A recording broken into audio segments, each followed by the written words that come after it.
And right here's the leak that we're going to be fixing. This roof has got a leak going on, coming in right in this very spot. You can see right down here, the nails aren't even hitting into the wood. Dirty water trail, water running up in off the top of the shingle here onto the paper. You can see there's some moldy growth up under there, and the wood is actually rotten. I can poke my finger right through this, it's so rotten. So what's been going on over time here is water's been running down this section. At some point it got into a slope right here, a nail in the wrong area, something, and you can see the dirty water trail is what I refer to in about every inspection video I do. The remnants left behind. In this case, it's been running down here because it slopes down that way. It's also been hitting this high point running backwards off the roof, causing a leak right here. We did a roof inspection on this a few weeks back, 3 weeks ago maybe. Right now it is beautiful December 10th day, 2024. It's supposed to be about 45 degrees today, maybe, overcast, cloudy skies. Good day to get some repair work done here in central Indiana, so that's what we're gonna do. I'm shooting to do this within probably an hour or so, uncut, unedited video for you guys, the homeowners, the DIYers, the guys who wanna learn. We'll talk a little bit on pricing and things like that, how I figure this. And in this time of year, I do drop my price a little bit because we are slow and I do get to bring content to you like this. So if you like it, give it a quick thumbs up. If you're new to the channel, my name is Brian with Grand Roofing. I share what I know here for you guys. So what we're gonna do is start flat barring out just above the area, come down to get this section of bad wood out, over at least a rafter or two. If it's on 24-inch centers, which I do believe it is, we're gonna try to jump a third. It just depends on where it is. Some of the things we're gonna need: shingles to repair as close as possible. This is an older, probably 10, 15-year-old aged roof, so it's got the blue-green algae starting to develop. It's looking darker. If you look right here, this was probably Owens Corning Oak Ridge driftwood. I always stock duration, so we're here doing that. That's what I've got. Some synthetic, or synthetic paper, ice and water. As far as tools you're gonna need, most homeowner DIY tools should suffice. A flat bar to split them apart, a hammer to put them in with, the nails.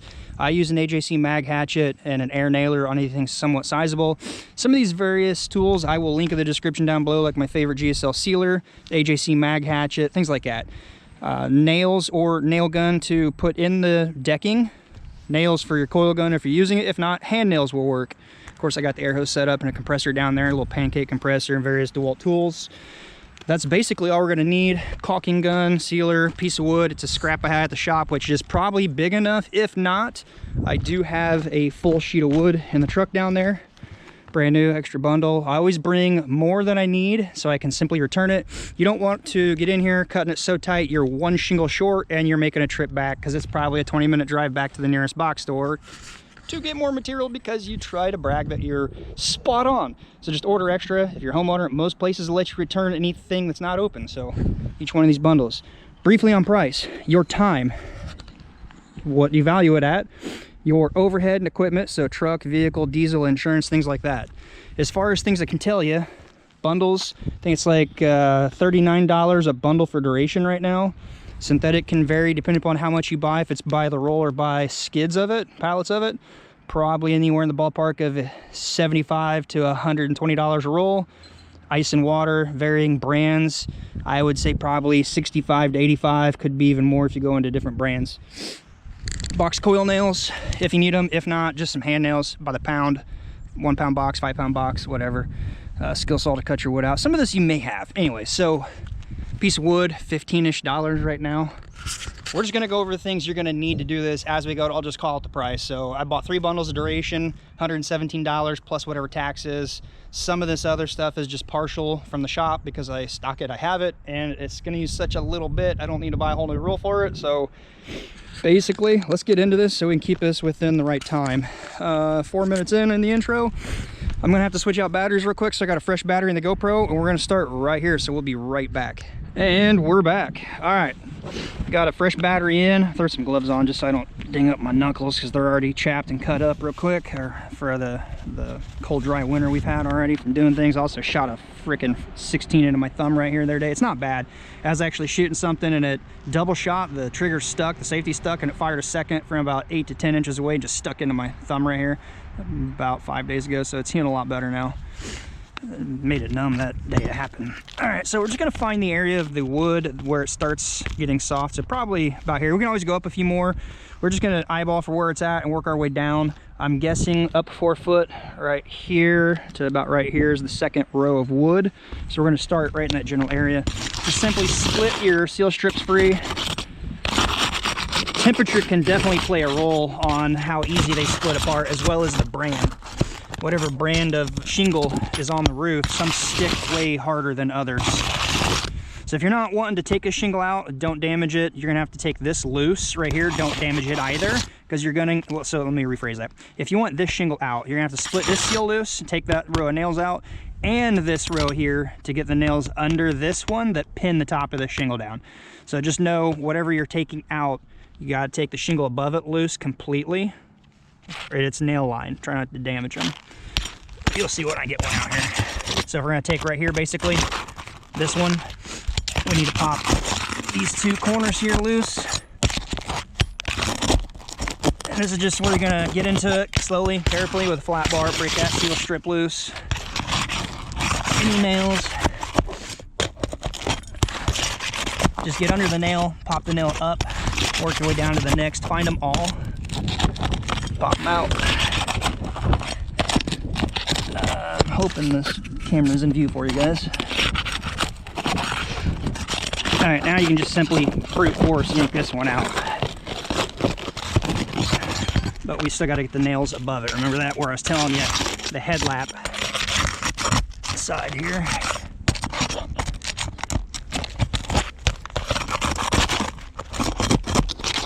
Because if you look up under there, you see that nail up here. If it's installed in the right spot, it's going to catch the top of this shingle here. As we're taking this one out, the headlap goes up that high.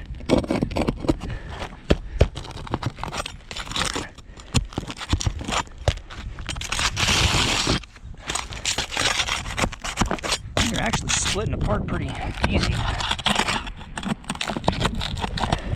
Sometimes if they're really warm, they can be gooey and not split apart. I've also had some times where they're really warm and soft and just peel apart real good. It really just depends on that sweet spot of the temperature and what brand you're using. What seal strip they have. Are the shingles polymer modified like SBS, or are they oxidized asphalt?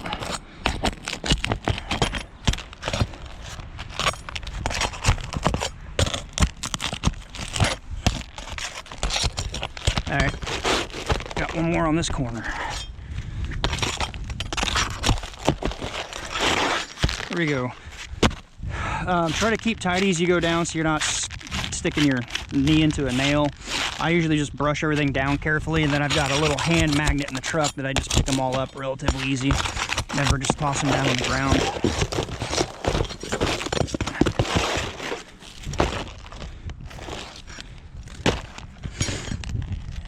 I don't see any marking. Usually in the cellophane strips, you'll see markings of what brand it is.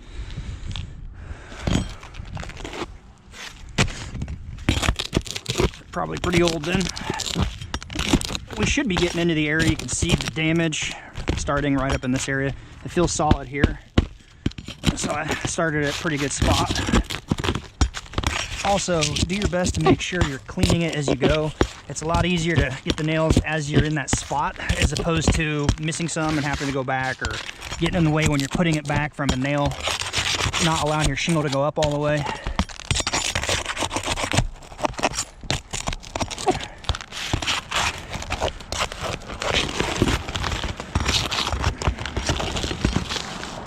As far as trash pile, I'm just gonna make a pile, and then when I get that piece of wood used up out of the truck, if I need it, at that point I will throw the trash down right into the truck, because it will back up right next to it.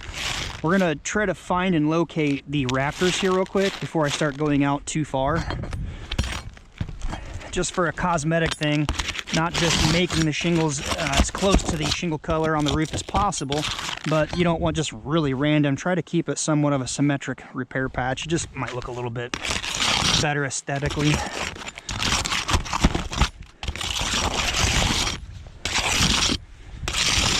These are splitting real easy.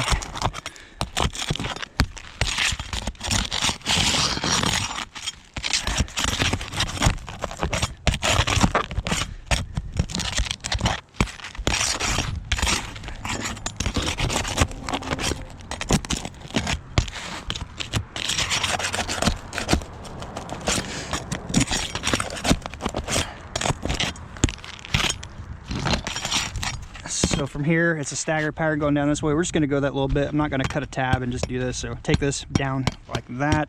And then if we get to where a rafter is, we can jump back and kind of keep another little pattern.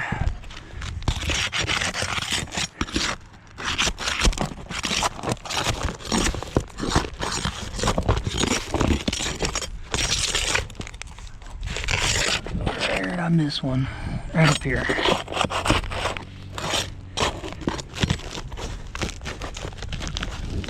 Ow. Damn, my hand just shoved forward right into a nail. Didn't feel too good. I'll reach back up there and get those others in a second that got missed. Get under it, pop it up, then you can simply get to it here. There's one more over here. That's the one that got my finger shoved up right onto it.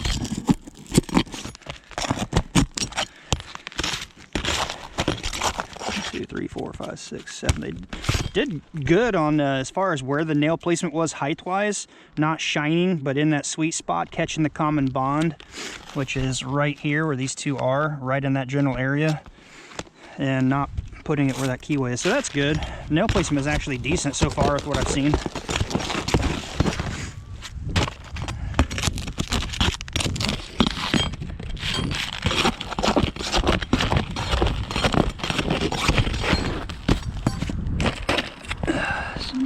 Here real quick.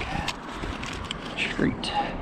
Just gonna slice this paper and get kind of an idea what we're working with. Actually, right here, it looks like there might be a piece of wood, a seam. No, it's actually probably down a little bit like I was originally thinking.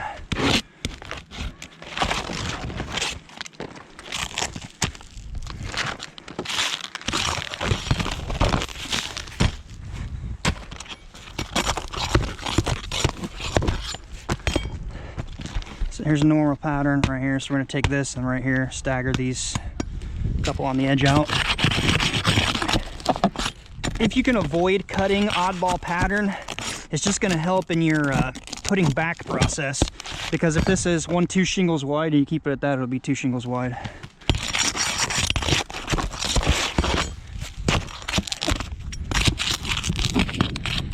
You can see it just really dips off right here.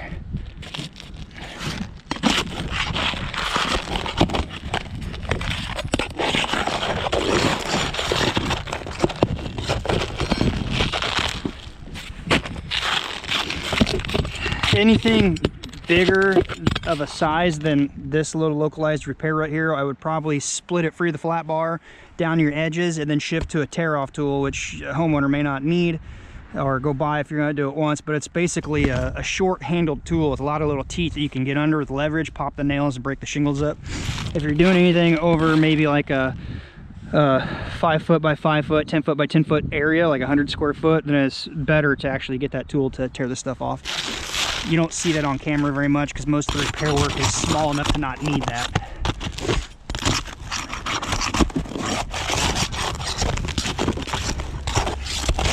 And how to calculate your shingles you need for repair. Most manufacturers are going to have their low end and mid-grade dimensional shingles are going to be about 3 bundles per square, what we call it. So 10 foot by 10 foot area is 100 square feet. It's usually going to need 3 bundles to do that. So it's just kind of an idea of where you are. If you measure up your area and you're going to need a 10 foot by 5 foot, you're going to need half of that. So just kind of give you an idea of what a square is and how to measure material for what you need.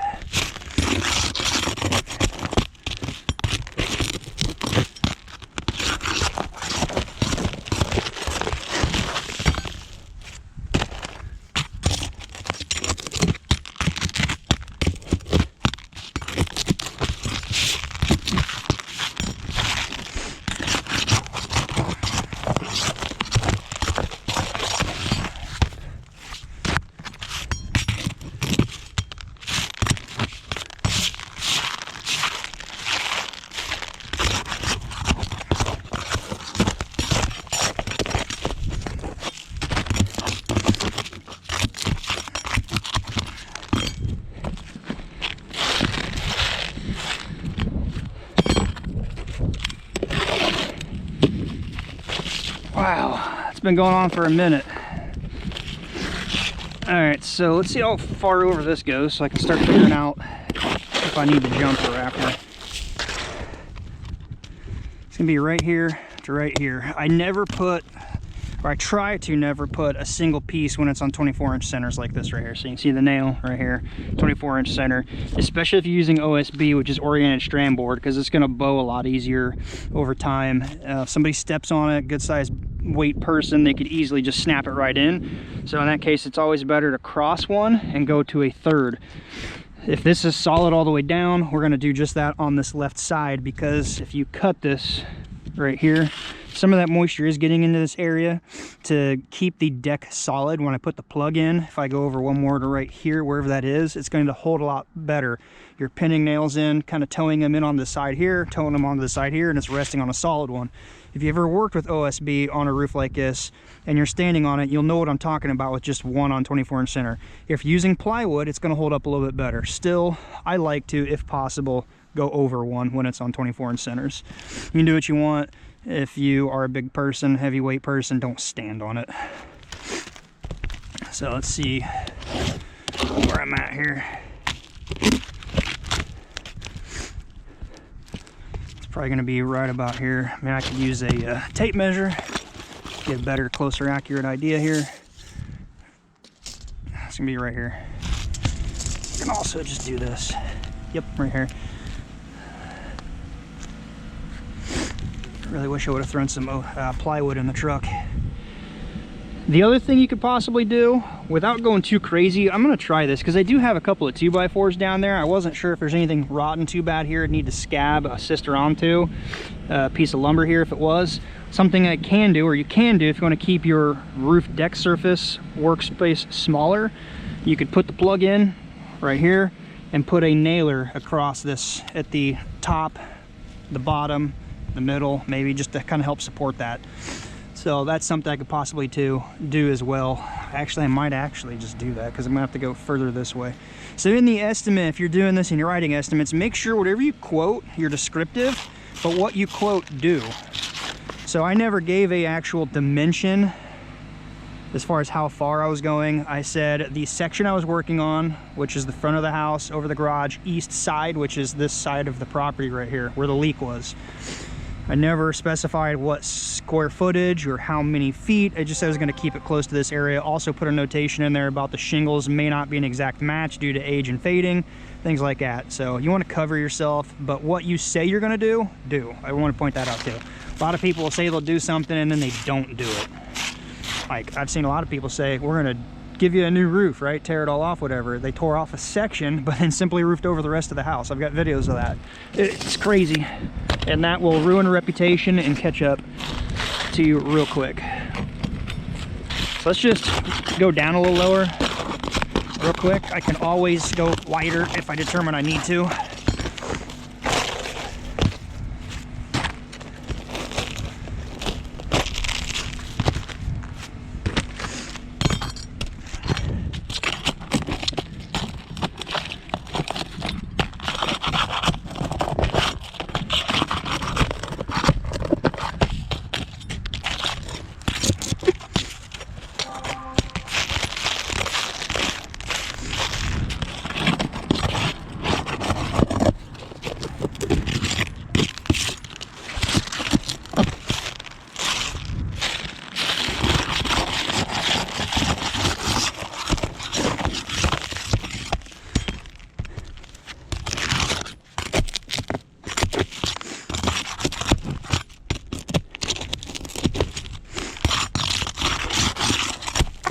Trying to get down to this edge right here.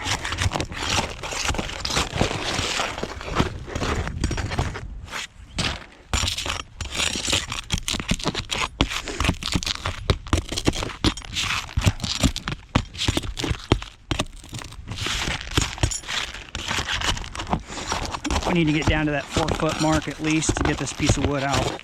There's something I want to show you there with that.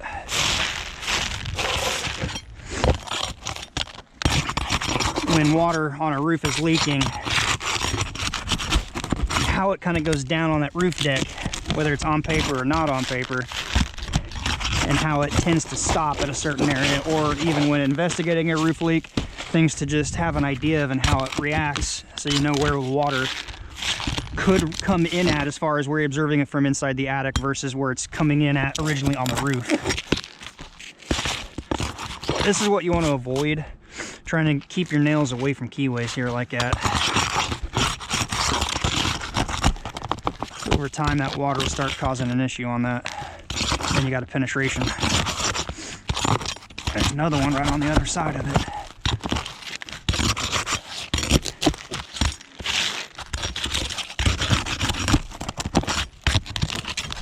Boy, they double tapped all these.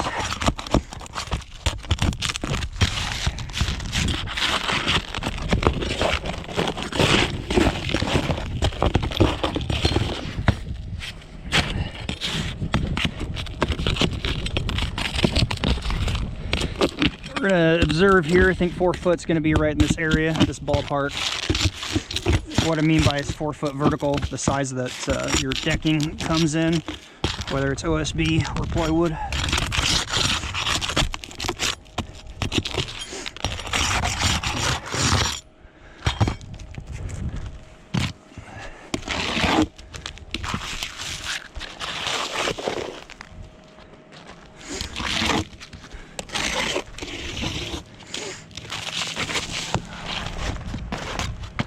Right under that sheet, that shingle.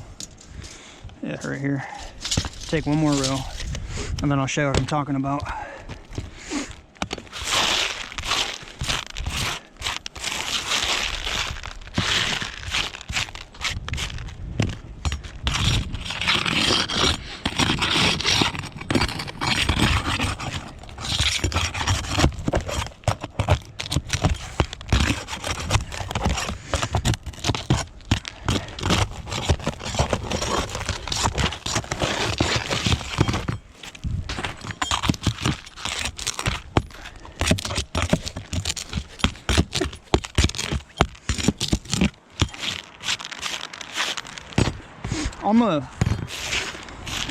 If you could, go down real quick in the comment section. It'll help me know what you guys like and time length of videos, repair videos.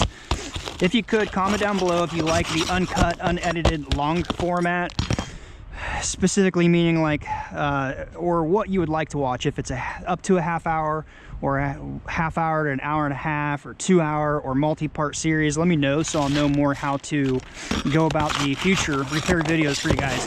If you want to see uncut, unedited, if you want to see them longer, edited down to a shorter, condensed version, let me know. There's a new AI company I've heard about where I can upload all the raw data, video data, and it will scan the video, try to make a video much shorter based on the relevant, important information.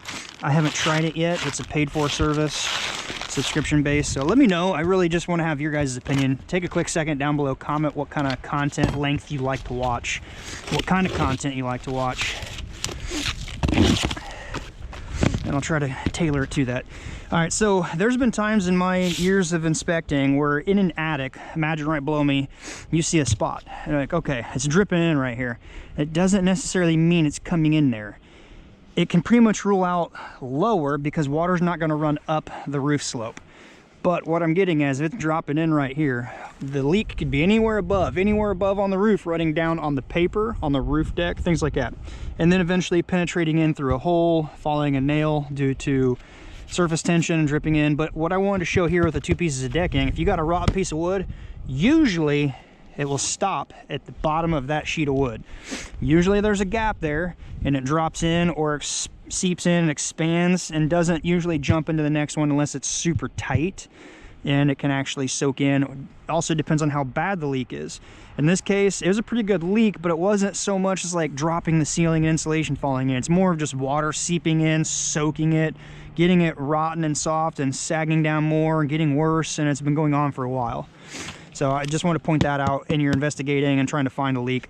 Something to know. All right, let's see how bad this actually is here. Inside anyway. This is pretty bad here.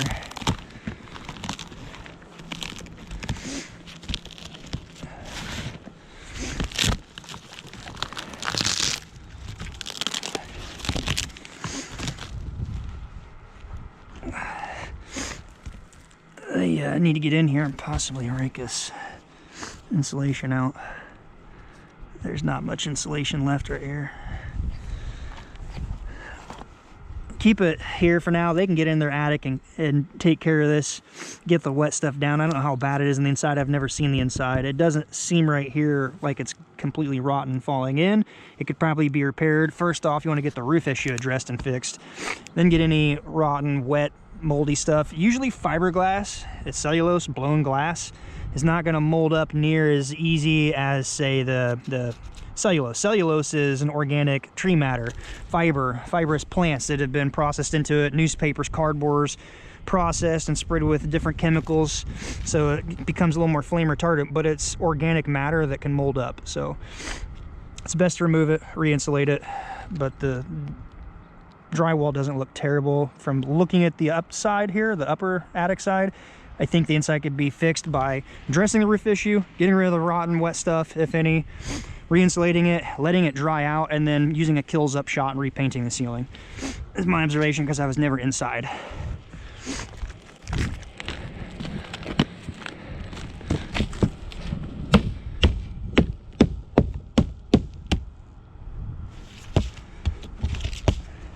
As far as this piece right here being wet, I'm obviously going to come down to the 4 foot. I'll probably keep to the second plan of just doing this and blocking it in.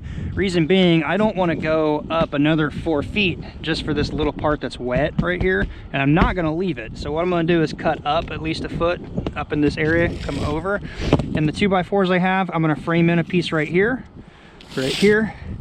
middle and bottom. More than likely it's going to be a lot easier and quicker to shoot those in, and it's going to make it sturdy and stout to hold the plug. So that's what we're going to do. I'm going to check the battery power on this GoPro real quick, because they're older batteries, they are cold and they're not holding up near as long.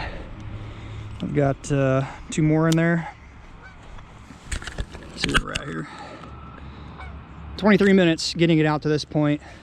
I don't know the battery power, but yeah, we'll be right back. All right, we're back. All I did was check the battery. Still has a little bit of power left. Jumped down, grabbed a couple of the pieces of lumber I had in the truck for making sure I have enough to come across here. Just want to make sure I had enough of it. I've got 2x6, 2x4. It's all scrap. Never even said I was going to do this in my description, but if you're going to do what you say or above, that's perfectly fine. So I'm going to get the GoPro back on the head. We're going to tidy up just a smidge with the nails, put them into a bucket I brought up, and get the skill saw and start cutting out this piece of wood to see what we're working with, get our pieces put in, put the plug in, address this top piece, and we'll be back at it. So I've got enough for 3 pieces coming across of the 2x6. I'm going to use it at the bottom and the top of this full sheet, which is going to join that, and then I'm going to use the other piece for the top of that cut piece, and then the 2x4 anywhere in between. It's just going to have doesn't need to be as much crossing over here, basically 3-inch versus the bigger piece of lumber there, so kind of hard to describe. Anyway, you'll see what I'm talking about here in a minute.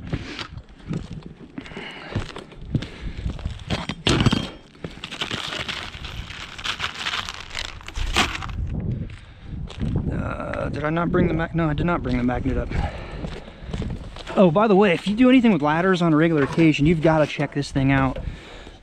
There was a viewer of the channel that told me about it, and it's my go-to thing. I have it with me on this ladder or other ladders all the time. Simply just plugs into these and keeps you off your gutter from smashing it, keeps it more sturdy and doesn't blow over and fall over. Very, very affordable. I think it was under $100. And if I can find that on Amazon or whatever website, I'll link it down below too with the other tools. It's been a lot of days where it saved me the ladder not wanting to blow over. And yes, I hear you in the comments screaming right now, oh, rope it off. That's not OSHA. Where's your harness? You do you, I do me. Probably should change the blade in this, huh? All right, we're gonna shoot some reference measurements up just so it can kind of help keep this a little more square. Go to the 10-inch mark. It's going to be past it, especially so if you're going to put a strip in, never do a small strip. It's just not going to hold up. The more wood, the more solid it's going to be. Normally I try to keep my rule of thumb as no smaller than a foot, but in this case it's fine because I'm going to put that 2x6 nailer in here. So we're going to go 10 inches, 10 inches,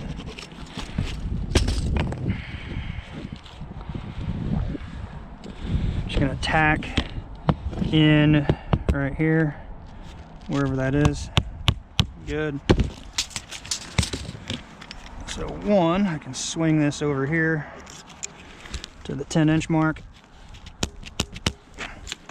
Yeah, figured probably have no chalk in this, where it got wet the last time I used it.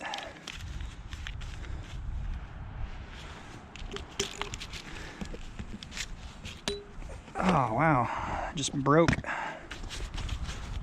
All right, we had to cut the video because I was trying to chalk a line and I was out of chalk. It was wet, had to go grab it from the truck. So we're back. We're gonna do this again here. I don't know where I cut the video, but basically marked this rafter coming up and 10 inches up. I probably left that part, but started right where I was trying to chalk it here.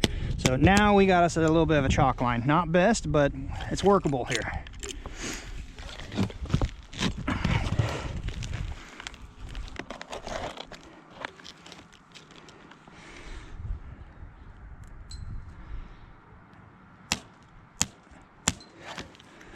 All right, got us a pretty good line now.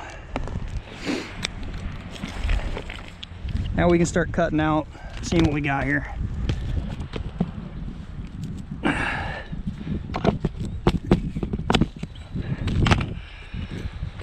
Or set the depth in the skill saw real quick.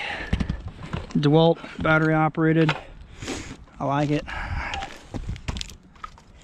Go down just a little bit. We're gonna be cutting 3/8, so it's gonna be thin, no problem at all.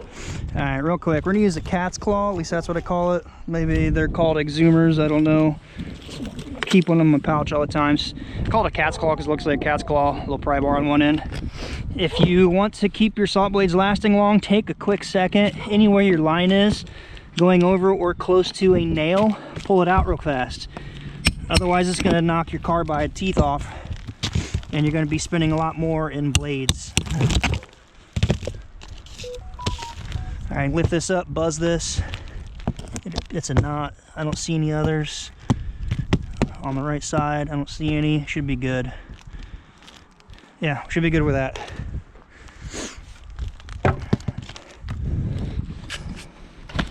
Just gonna plunge into it, watching our mark here.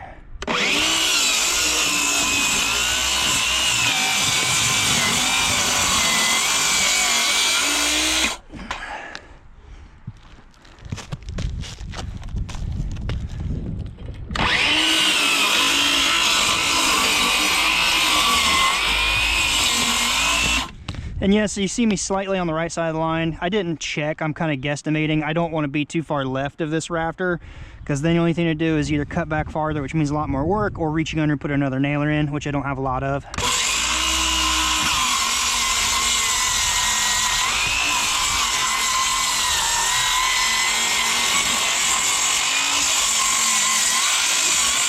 So I just wanted to kind of float it. Actually, we're right on the edge, so I can actually move that line over. Now I know my nail did kind of hit the solidness of it. It caught right at the top up here. So either my line is very crooked, which I was on the 1/4 inch to the right, or the rafters are kind of crooked. Nevertheless, doesn't matter. We're gonna have to fix it, but I'm kind of curious to see what my line measures off of that side. 25 1/4. 24 1/4, so it's an inch.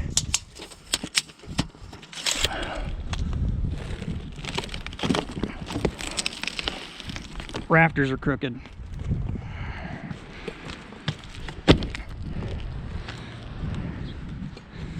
I'm gonna measure off of the rafter to the inside of that rafter is 23 3/8, 24 5/8. So the rafters are crooked. It wasn't me. But in this case, if we had a nailer, boop, or cut it a little bit farther, we can just adjust this line over a little bit. Not a big deal. It's better to cut twice than to cut in the wrong way, like I said earlier. Clean all that up. It's soft in the first 1/2 inch to inch right here.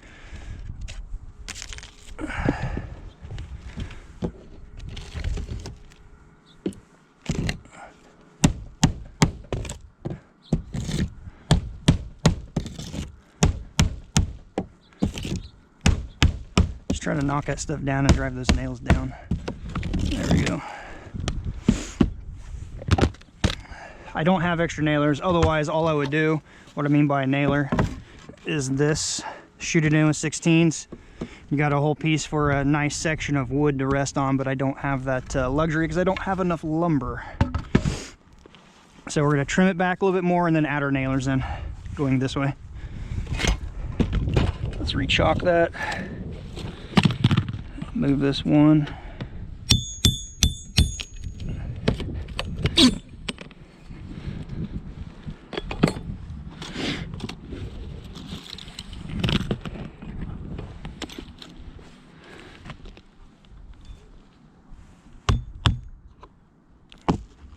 Far right there, right here.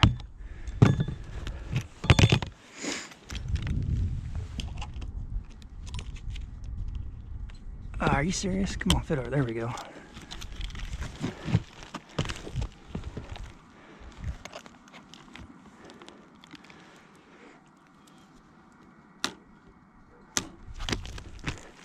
There you go. That should be good.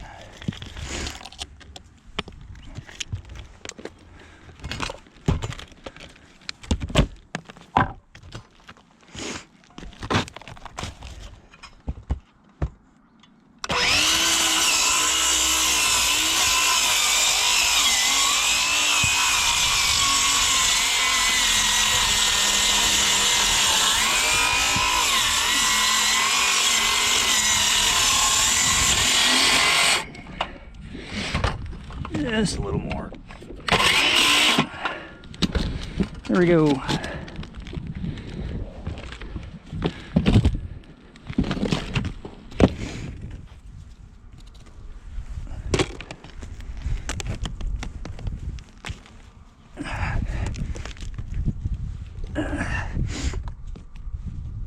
I'm just gonna try to reach in and find the wettest spot of stuff right here. We're just going to remove it since it's easy right now. I do believe this homeowner is out of town right now. It'll just dry out that much faster. That side's good. That's the majority of it. But I'm not going to leave it like that. I'm going to try to take what little bit I can from another area and just kind of dust it. Wow, that's really not a lot of insulation in here.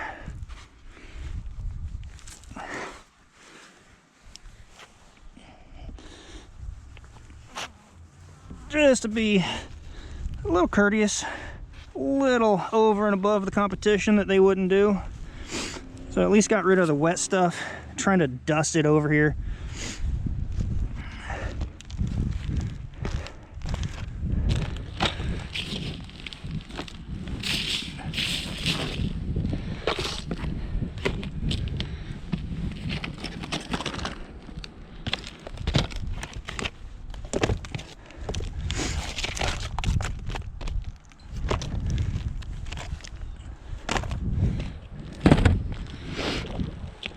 All right, let's do pencil tape measure. Put our nailers in, get those cut in. 23 3/8.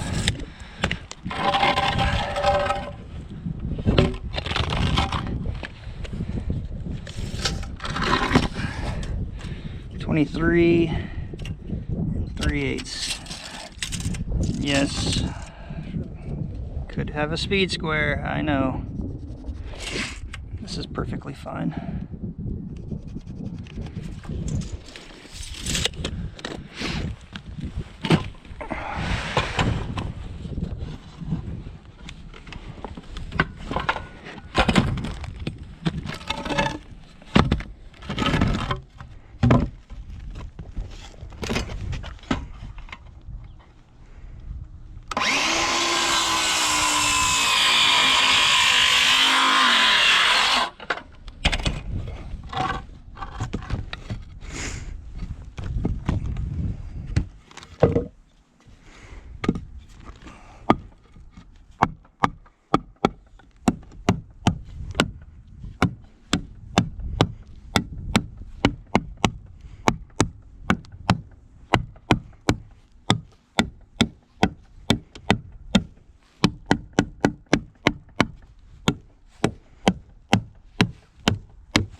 There's bottom one. One of my air hose fittings leaks a little bit, so we're not gonna get it out until we got everything cut and ready. Measure the spot you're wanting to put it in case it is crooked. 24 3/4, 24 7/8. 24 7/8.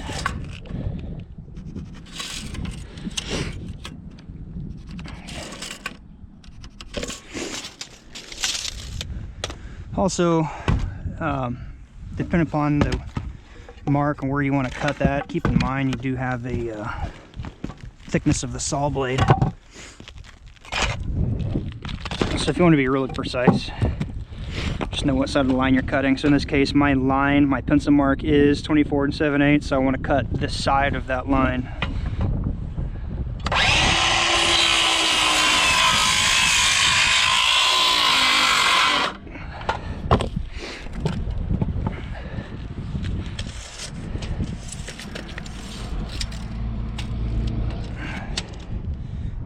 Four and 5/8.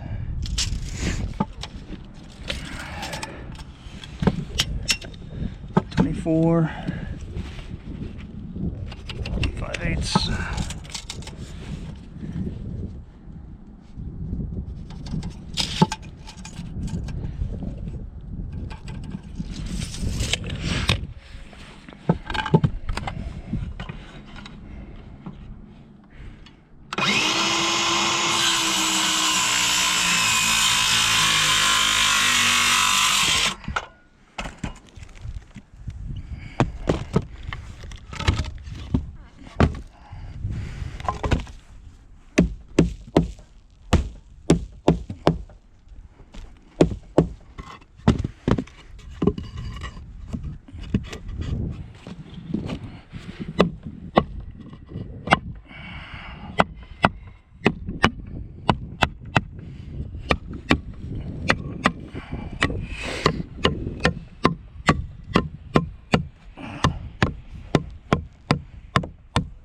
Good on my ear.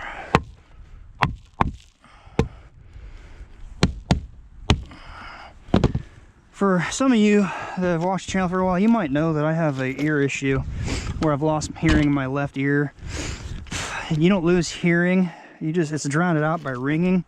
So noises like that, the skill saw, pneumatics, all that hurts my ear really bad. I have a health issue.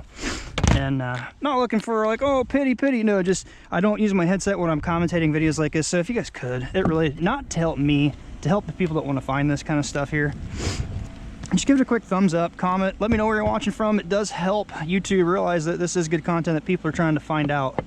Here's the two sheets, so we're going to center this up to catch both the small piece and the new piece. Got one more to do the middle here, and we should be good to go. Shoot these in. But by just that little simple engagement, YouTube pushes it out to other people. So if you got anything beneficial or you think somebody could get some benefit out of this, just hit the thumbs up button. Leave a comment. Let me know where you're watching from. I like to read them. We're about ready to put the pneumatics together.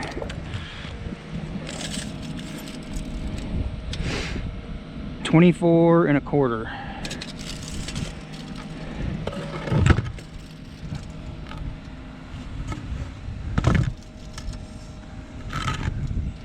That's a little crooked cut. We're gonna go with it. 24 1/4.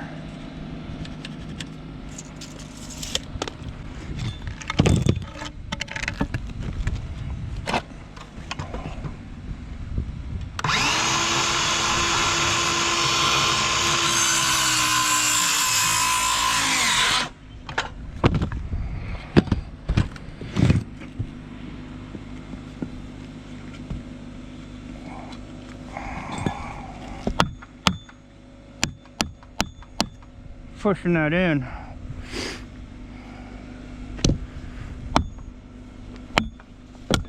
Take a little off that crooked side right there. Sorry, you can't hear me. I just take a little bit off this crooked side because it's a little tight and it's pushing this over. I don't want to push that over like that. Just a blade. Just the crookedness. Should fit quite a bit better now.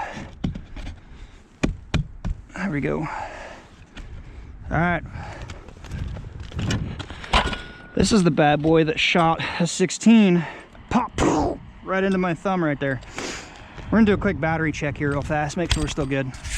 All right, that was a good call on the battery. We were at 10%, it was getting red, and it probably would have shut off before I checked it again. So we're back, just switched out battery. So as I was saying, this is the bad boy. You gotta be careful with all pneumatics.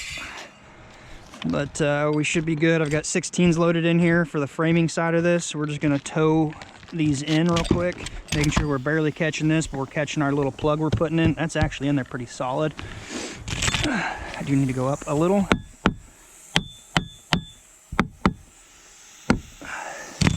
Put one in over here. Over here.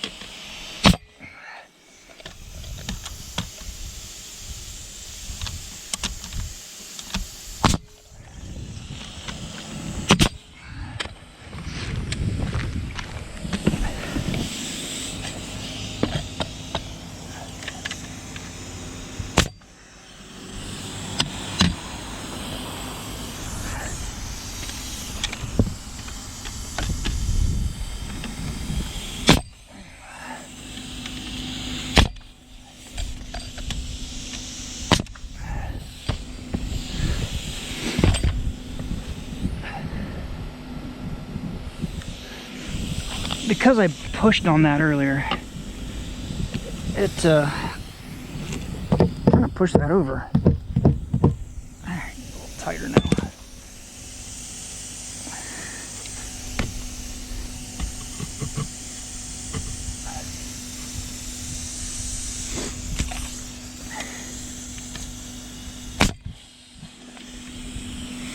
Probably should have done that one first. Be able to reach in there a little easier.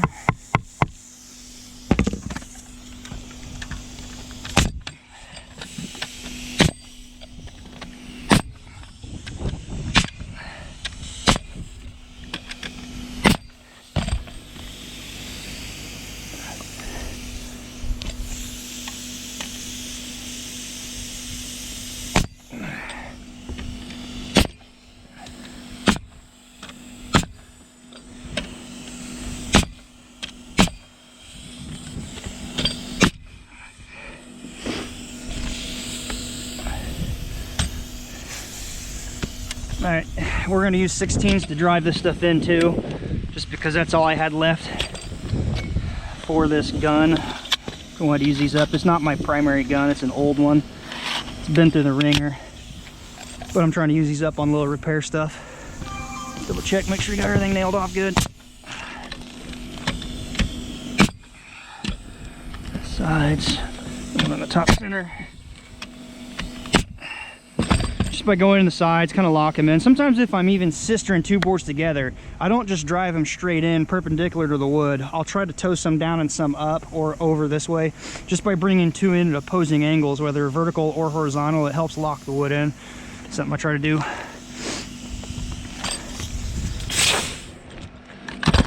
Save some air. Get this measured up for our plug to go in. So we're gonna measure from a factory edge, which this is more factory than that. We're gonna measure here to the left.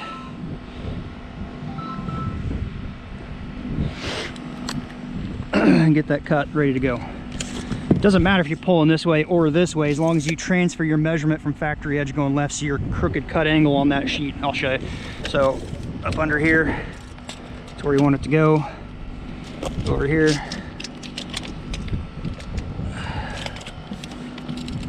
Moved on me though. 24 and a half.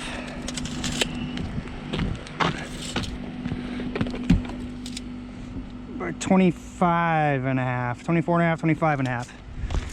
24 and a half, 25 and a half. Factory edge left. 24 and a half.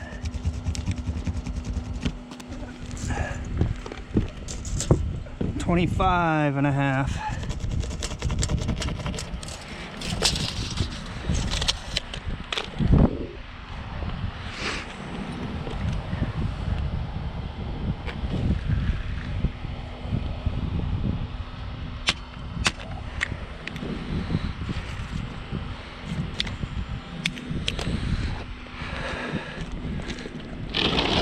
little bit just so I don't cut through the hip and ridge.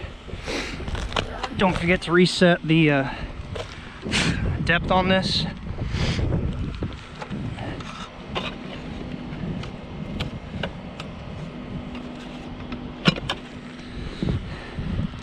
And cut it.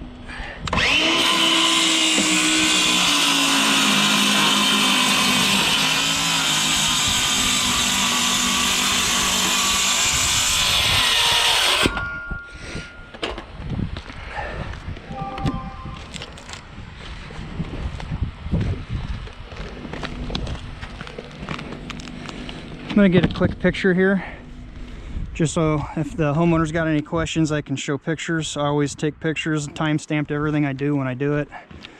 Probably get one more showing the insulation. Get the camera the right angle. Well, I think I'm definitely gonna bust my hour and a half, whatever it was I said I wanted to do. Again, it's just, I'm going slower, trying to commentary here for you guys.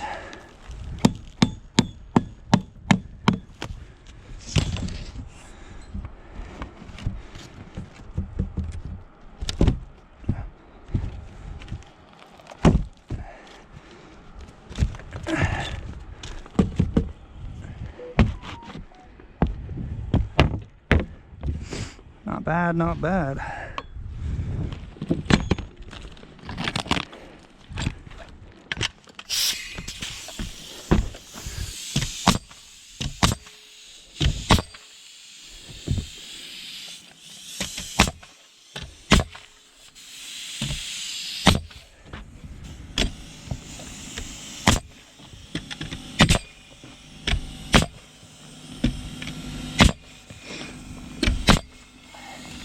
Now your cut edge, don't forget, since you cut that wood, you need to nail it off too.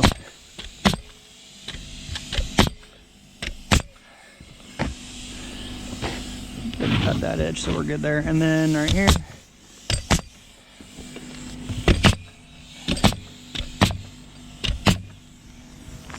think I got one more of those sticks. Actually got a couple.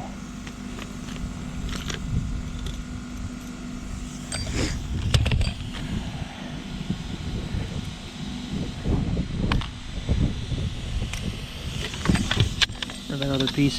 I think I got another one or two down on the truck I threw in there, but this is on me.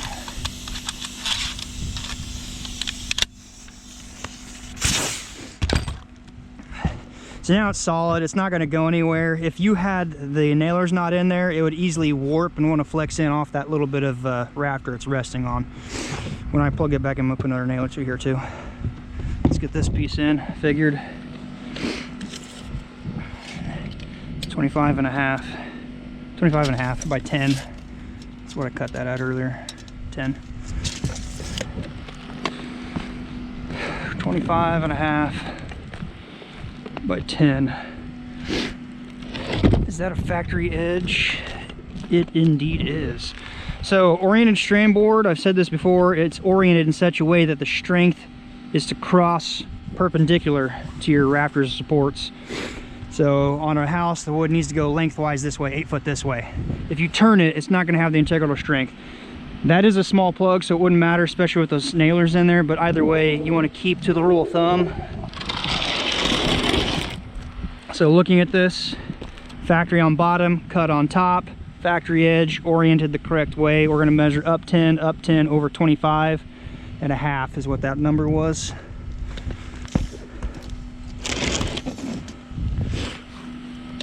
25 and a half.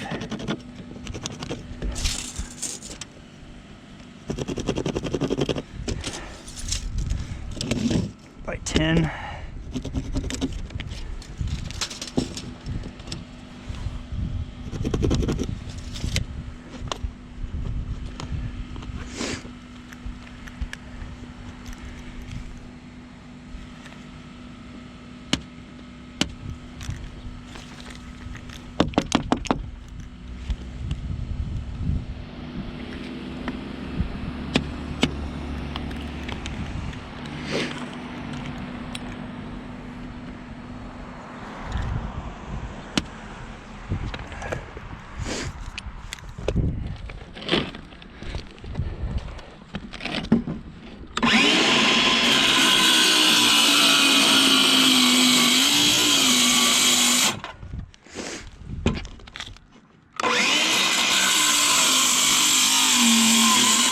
crooked there. Should still fit.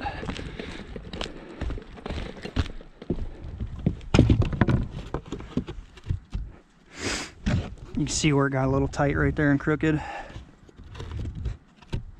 Oh, let's see if we can probably do it here without trimming it. There we go. It's because it was that little crooked part, but because this edge was cut too and not a factory, it just happened to fit better here. Normally we don't put sheets upside down because there is a smooth side and a textured side. The textured side is, I'm pretty sure the manufacturers do it so you can grip it. Installers working on roofs can grip it. On this side it's a little smooth. We don't ever usually put them up in case we're actually cutting like a valley. And this is the piece you're putting in right here. That scrap can sometimes flip and upside down and get the next piece depending upon where it's going, or on the other side of the valley it could be right side up. So we always try to keep the rough side up.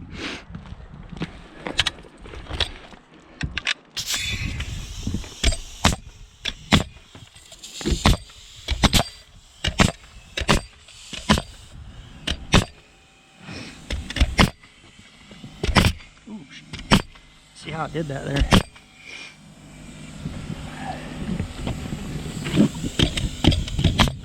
All right, getting ready to roof.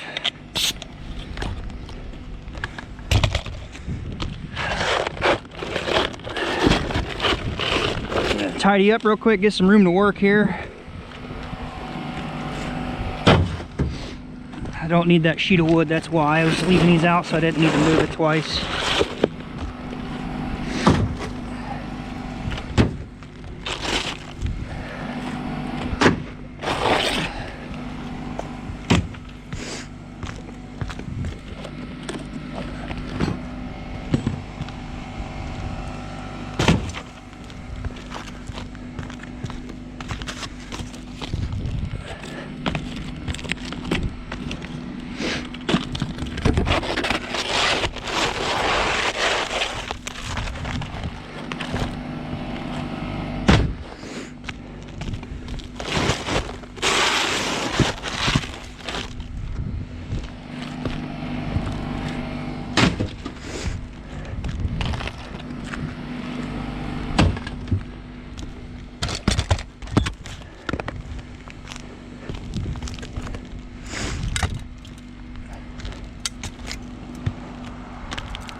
The DeWalt pack I bought was awesome. Everything in that pack as far as the drill, impact, Sawzall skill saw, vacuum, and little leaf blower are perfect for doing repair work. I've got everything here except the vacuum, which I don't really use on the roof. It's more from a truck. The leaf blower, great for blowing your work site down, great for cleaning gutters out. The only problem is I was using it at the shop the other day to blow off the dust from a shelf I built, and I forgot to throw it back in my truck. So you can use your hands to knock a lot of it down. A couple of tips: it does use a lot of air. You can take a nail, push down on that while holding the nail, and use it as a blower. Just keep in mind, this is high pressure, low volume. Leaf blowers and things like that, backpack blowers, are going to be high volume, low pressure. It's going to blow a lot more air, a lot more volume of air with less pressure. You're going to use a lot of air out of your compressor for this, but it does work in a pinch. As long as you don't have anything big, debris, crumbs, granules, not a big deal. You don't want chunks of wood, nails, things sticking up. They're going to cause a problem. So make sure your site's clear, because the next step is going to be putting in your synthetic paper, ice and water, whatever you're going to use. I'm going to use ice and water. What you're wanting to do is go over your old paper, or if you can, come down just a little bit lower and go onto a shingle. It's going to be even better. If anything does come onto this, it's going to come onto a shingle, not work its way all the way down. So you want to do that, and then also cross left and right to your work area at your top, tuck under, and I'll show you that when I get there. So we're going to just line this up down the edge. Come down here.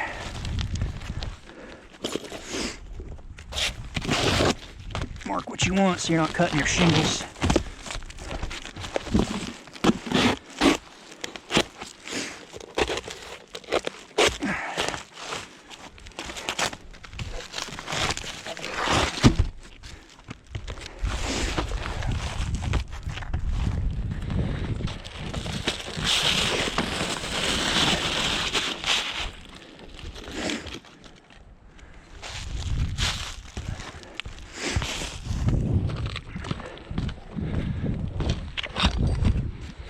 The hatchet, the AJC hatchet I was talking about earlier, if you're still here with me, it's great for holding stuff like that. That's why I use it for cap nails, things like that. Peel your plastic off. You want this stuff to heat up eventually. It's not going to now, but you do want it to eventually heat up and stick down.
Lap your next piece, obviously, if you're not sure.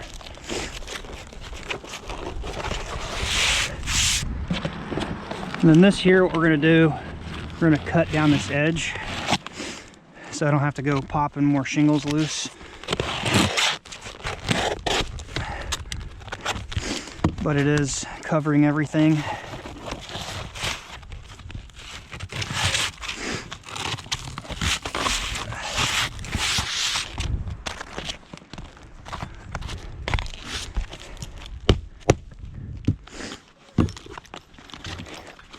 Need to refill on these.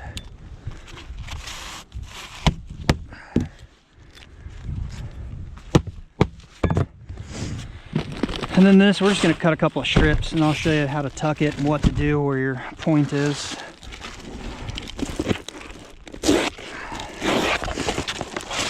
Now, this is a repair. I wouldn't normally do this on a new install, but you're working with what you got here. So typically you want to lap all the way up. We're not taking the whole roof off, so we got to tuck under. With that being said, at some point you're gonna have to do something here. So what I try to do, wherever your cut marks are here like this, is just put a little bit of a 45 in here.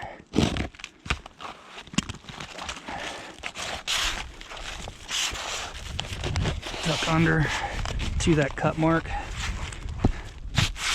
That way, anything on here is gonna run off at your cut mark. Anything comes off, it's on here. If you have just a fine point, which you are going to have right up here, that's what I was saying. At some point, you have to draw a line. That is about as best I can come up with without taking the rest of the roof off and getting under it or running it clear out to the side.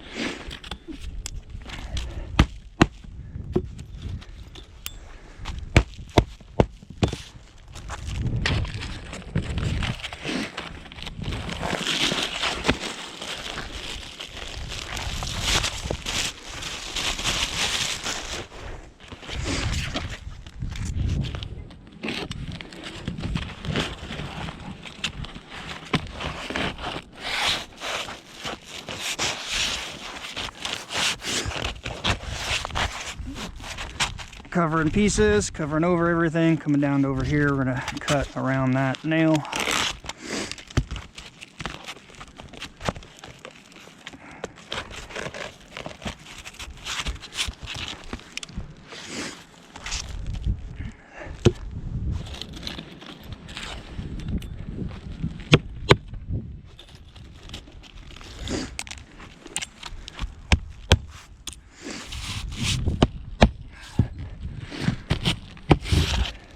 shingles to lay that down. I'm just kind of short on those. All right, so another quick picture for homeowner. If they question anything, want to see anything, I've got pictures. I mean, obviously in this I've got a video. Let me check the battery and we'll start putting this back. All right, we're back. Battery was not dead or close to dead. It had some power left in it, but I went ahead and changed it anyway, so we're gonna get at this. This battery here hopefully should last me till the end and have this wrapped up. All right.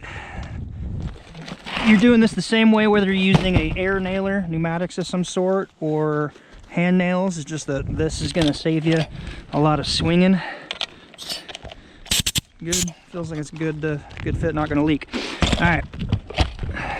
This is a good time to have your caulking close. That way if you need it for a crucial area while you're doing it, or if you want to come back and check it and seal it, I like to have it for those areas that you really want to have a little extra assurance. But I don't normally seal everything down when I go. I do that afterwards, being that these shingles are not going to activate and seal down in the wintertime. So I always add sealer on every repair. Even if it's in the middle of the summer, I always put a couple dabs. All right, so just get your shingles. Most of the time, the shingles should fit perfectly from what you took out. But I want to start that off without even seeing this, because I know from experience, even if these are the same brand and manufacturer, which if this was, it's not the Duration, because you don't see the strips, probably the Oak Ridge. Or even if it is, I guess let me back up. Point being, if this was a Duration and this is a Duration, it could be from a different factory, or they could have retooled the machines, and specifically there's a die, a roller that goes. It's like a drum, and whatever the radius or circumference is of it, it cuts.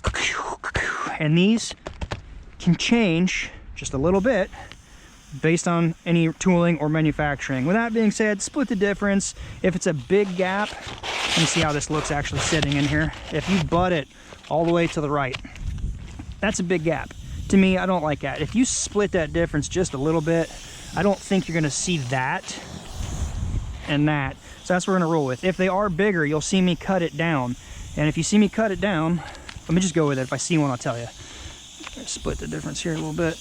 And the point what I was talking about with caulking, if you have a nail close to, I know there was one up in this area right here, we're gonna seal that or put a wing of ice and water under there. I'll show you that when we get to it. Also, if you see a shingle that you took loose, or just check, make sure you're shooting those off if it needs it. Never shoot in this area here.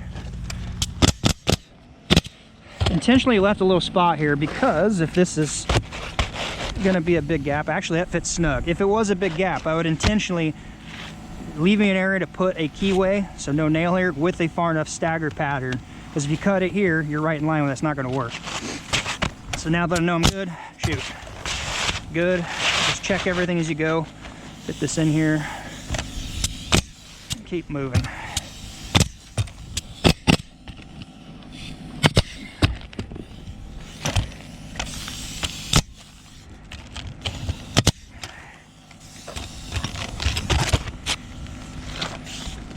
Any concerning areas that you may not see, like there may have been a nail hole puncture there, we're just gonna fill that, because if you're replacing the shingle under that, it's fine, the headlamp will cover it, but I didn't do that, so just to be safe, I want to hit that real quick.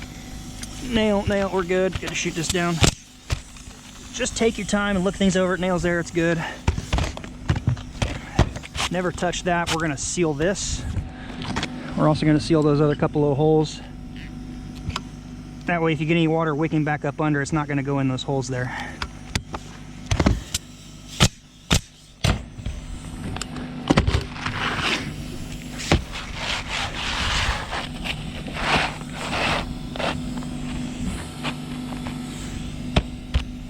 Just watch your heights, your reveals.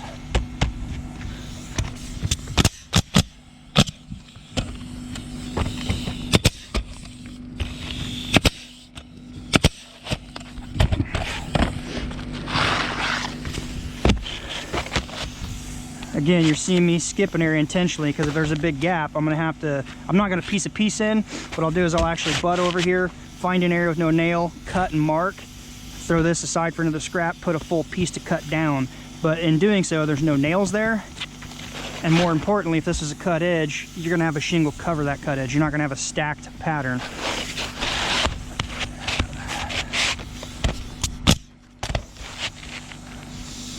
rule of thumb on your nail placement from a set sideway here, I like to see 4 or 5 inches off. Same as if you're going to put your pattern. I don't like to see nails here. I mean, some manufacturers say, oh, as long as you're an inch, inch and a half out, that's fine. I don't think that's acceptable, because if water is not going to come over that far, then why do you stagger your pattern more than an inch and a half? You know, I've seen water trails come way over.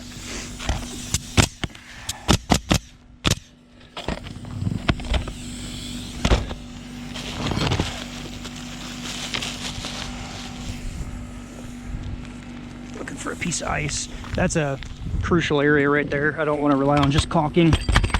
I'll probably still caulk it, but I'm going to have a couple of pieces here that I can use.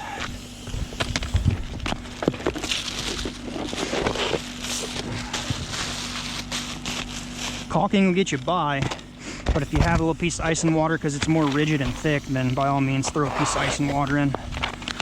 What I'm talking about is, not only is there a keyway here, it could leak under. You have the keyway with a nail hole, water could penetrate in. You have a keyway hole right below it right here, so that's just really bad. That's not good at all. So what I'm going to do here, shot off, nailed off, we're going to put that piece I cut up under there. There you go. So if anything, you could honestly leave that there now. If water got in, it's going to catch this ice and water. It's coming down far enough to get past the keyway, the headlap of the shingle underneath, so that's fine. But we're also going to add a little sealer there.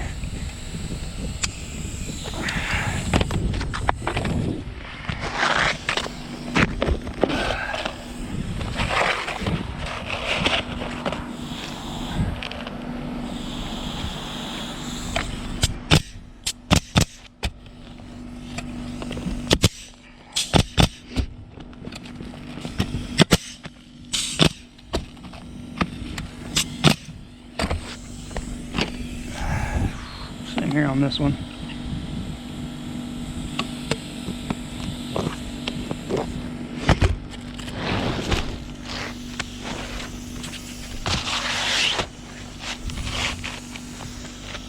Putting it back can go pretty quick.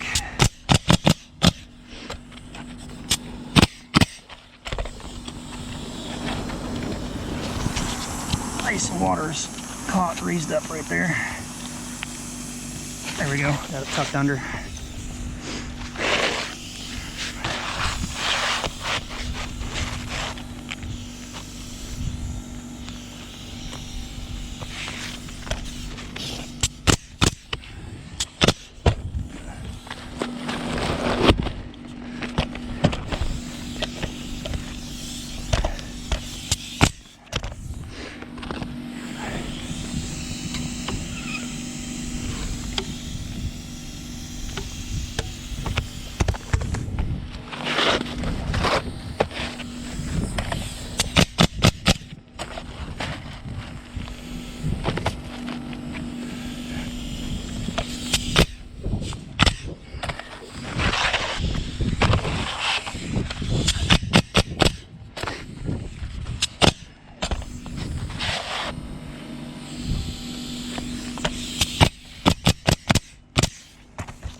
You wouldn't think a little leak like that causes much of a problem, but man, it can definitely put a strain on your compressor.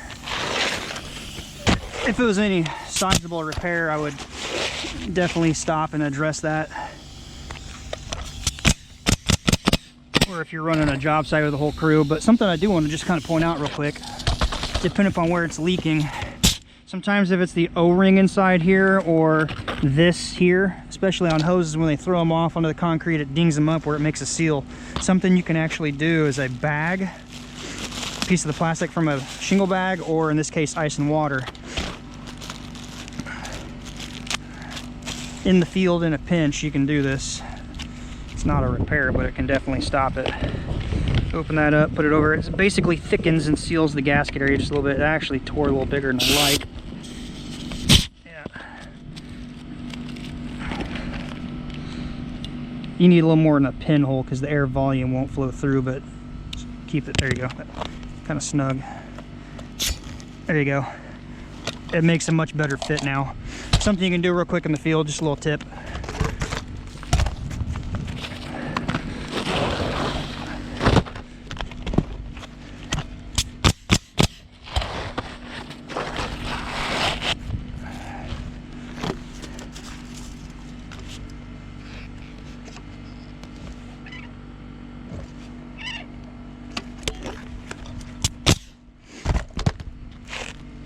Shingle's got a smash mark in it, don't want to use that.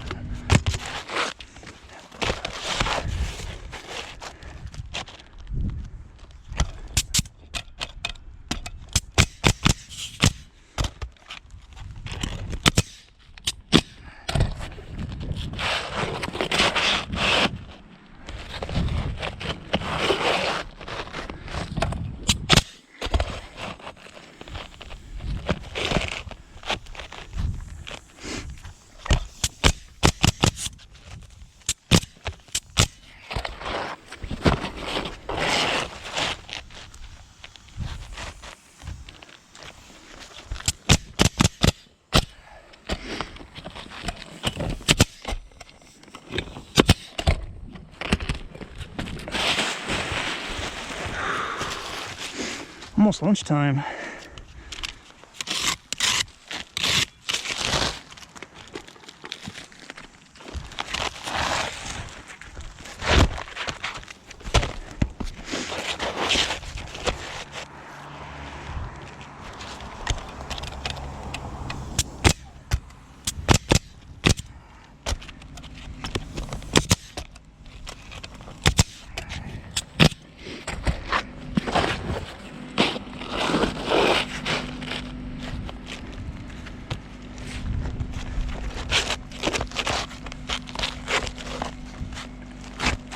Paper up there.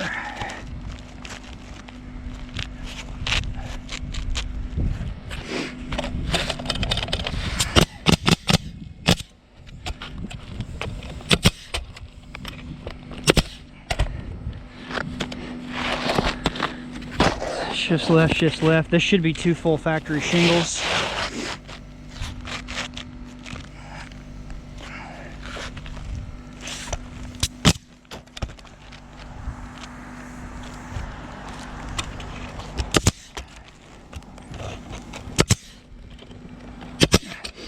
I'll show you another common mistake when it comes to repair work people do or miss here in just a second. With this last row I'm putting in, there's a nail right here, it feels like. Where's my flat bar?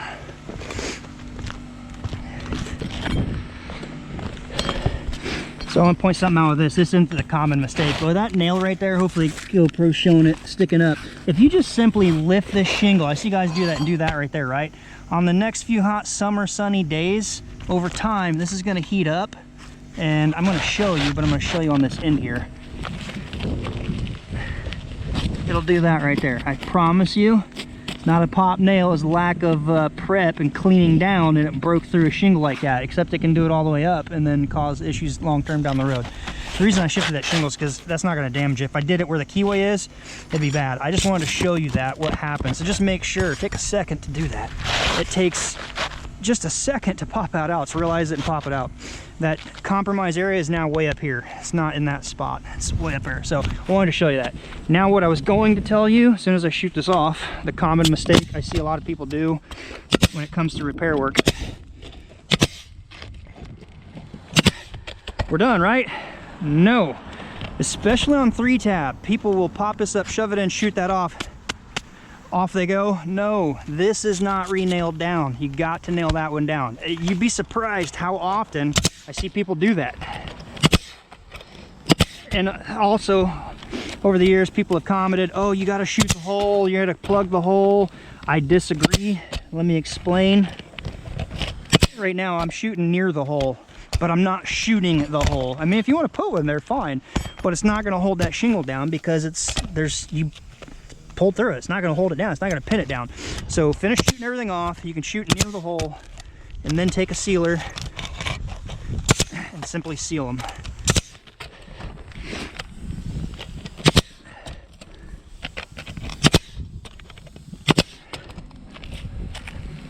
Right here, got into this row too.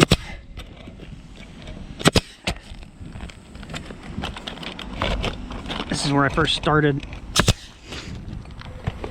Just double check it. It does not take long to lift the shingle up and look, see if it needs a nail. All right, nails, this is never split. All right, there's one more step.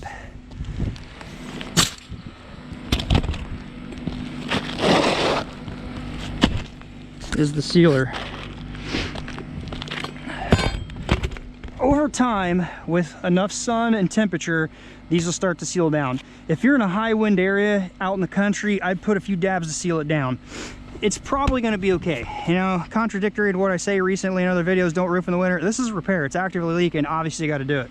We're close to the country. We're close to a town over here. There's a little bit of a wooded windbreak and stuff like that. I'll probably throw a few dabs of sealer, but it is supposed to warm up to in the 50s the next, well, not tomorrow, but the next few days it's supposed to warm back in the 50s. Point being, these here are compromised and will never seal down. Take a cheap tube of sealer, whether it's this higher dollar GEOCEL I use, which I'll link in the description if I could remember to, or the cheap stuff, the tar, the blackjack, whatever. Just put a few dabs of sealer. Anywhere you split a seal strip, anywhere you found where those nail holes were and you shot near it, anywhere a tab may have popped loose in your laminate, your buildup, just hit a few of those. So primarily I'm looking for the nail holes. I'm putting dabs. I'm not putting a straight line. Goop, stop, wipe, goop, stop, wipe. You don't want a solid line because if water comes in here and you put a line across it, it can hit that and run laterally. So you're putting lines, not lines, dabs of sealer. And then focusing anywhere those nails are or a compromised hole from a previous nail you lifted out. Let me see if I can show you here close up. Take GoPro off. So right down in here, see that nail hole? See my nail right center screen, nail hole right left of it? That's what I'm wanting to seal. Even if water got in there, because this is a new shingle and it tucks up that high, let me show you. Goop that off real quick, grab a shingle. Some of the basics of the anatomy here of a shingle. So this shingle's put in. Let me throw this up here close to where that pinhole was, right? This goes under that shingle past that hole. So even if water dripped in on that hole, it's hitting the shingle and it's gonna run out. You can fill it, seal it, not an issue. The bigger issues become where the old shingle is with a nail hole, because it's through this and that headlap piece I showed you that. Those are the important ones you wanna seal. So it would be this row right here coming across. Let's finish this up. Ooh, it's gooping out. So that's broke free. We're gonna put a little dab of sealer. Finish running down this row here. The other reason I try to put it near the nails is because that nail is fastened to the roof deck. That's where you want it to seal to the shingle.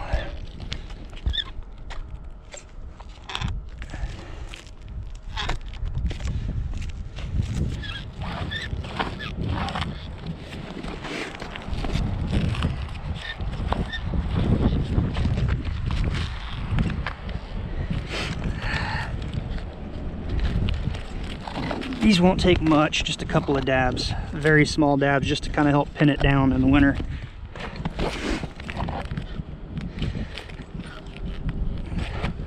On a hot summer day, it's just these old sides that won't seal, and that's usually what I stick down in the winter time, or the summertime, like right here, because these won't seal down.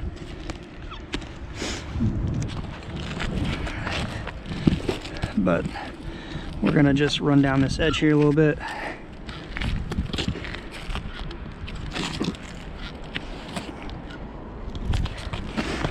Already some there from a nail hole I sealed.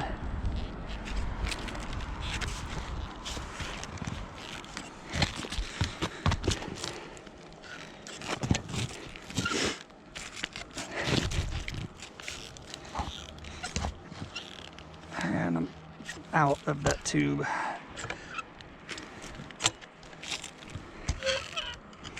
Now it's out. I only use that to show it. I had it in the caulking gun. It's been open for a couple of weeks. We haven't done a lot because we've had below freezing single digit temperatures. I wanted to use it up back into the cheaper stuff.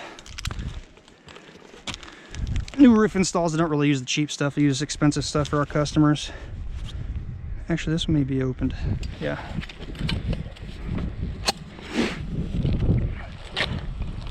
Just hit this bottom real quick. I believe it is open. Yeah, there we go. That's just cheap tar. A couple dabs around the nails. And then we are gonna add some under these. As I said, it's winter time here.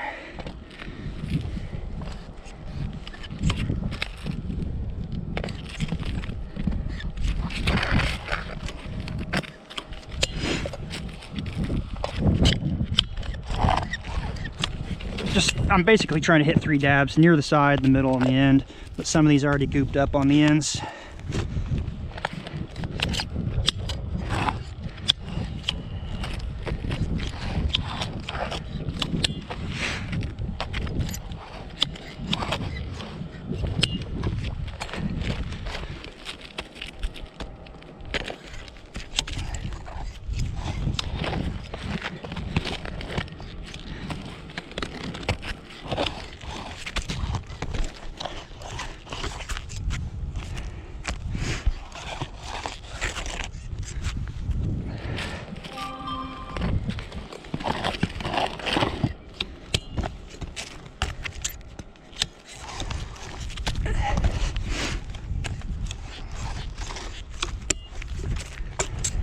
Some people don't think this is necessary, but it's not going to hurt anything.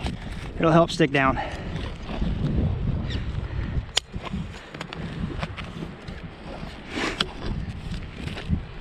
And I believe I got these top rows here. Yep, I already got those.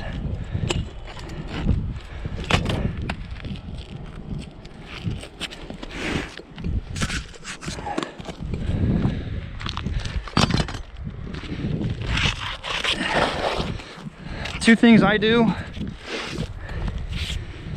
You want these to lay where they're going to seal, so if they're raised up due to a cold shingle and a glob sealer, they're going to cure that way. So just try to press them down by just putting a little body weight, walking across them, get them to stick down into their final resting spot. So when the sealer does start drying or curing, they're going to be in the right spot and it won't look raised up when you're down on the roof, or on the ground looking up at it.